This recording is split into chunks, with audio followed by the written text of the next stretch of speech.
L'architecte, il a un rôle de compositeur, si on devait le rapprocher du domaine musical.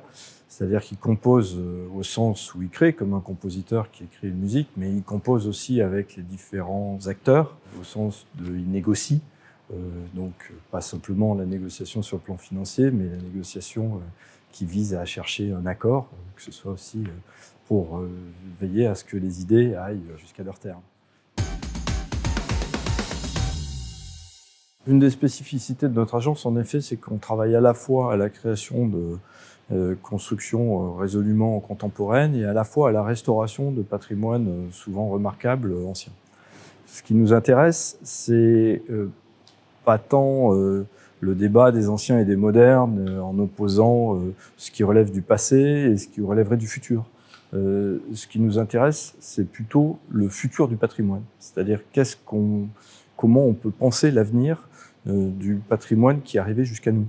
Et parce qu'il ne s'agit pas simplement toujours ou de construire neuf ou de restaurer l'ancien dans l'état où il était. Il s'agit aussi souvent de s'interroger sur comment on peut vivre aujourd'hui de façon tout à fait contemporaine, en phase avec les besoins et les envies de notre temps, et du patrimoine ancien qui est arrivé jusqu'à nous, qui est le témoignage d'une réflexion d'une autre époque qui nous a été léguée, aussi de savoir-faire.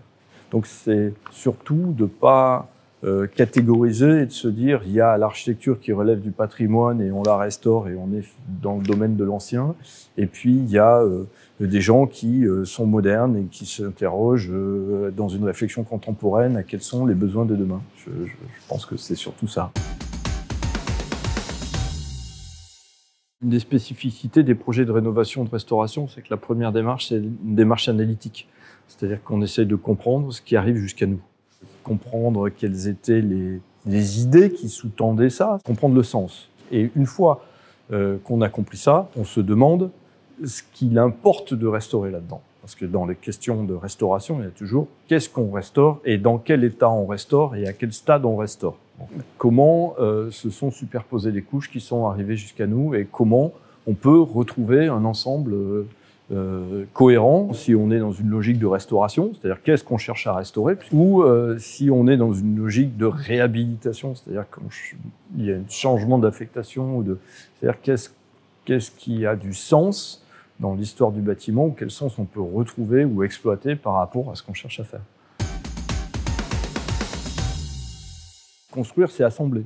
On en fait l'expérience dès le fait qu'on est avec des Legos. Et quand on assemble, assembler, c'est mettre ensemble. C'est mettre ensemble d'abord des choses pour construire, avec des éléments constructifs, mais c'est aussi assembler, c'est-à-dire définir des relations entre les gens. C'est-à-dire que la construction, sa finalité, c'est de mettre, je pense qu'il y a deux grandes finalités, c'est de permettre aux gens d'établir un rapport à la nature, c'est-à-dire de s'en protéger, mais aussi d'en profiter, c'est-à-dire comment s'abriter de l'extérieur, mais tout en profitant. Et je pense que quand on réfléchit sur la question de la fenêtre chez Tecmal, c'est le sujet essentiel, un des sujets essentiels de l'architecture, c'est comment on ferme et on ouvre pour donner à voir. Une autre question très importante, c'est la question du vivre ensemble. C'est-à-dire que l'architecture, elle définit aussi la façon dont on se réunit et dont on est ensemble en tant que groupe. Et je pense que ça, c'est deux grandes questions de société qui sont fondamentales. C'est comment, alors qu'on va être de plus en plus nombreux sur la planète, on arrive à préserver les ressources naturelles et à vivre en harmonie avec la nature, et comment on peut vivre en harmonie tous ensemble. Architecte. Noir et blanc. Les deux. Recherche de résultats. Rupture. Renzo Piano.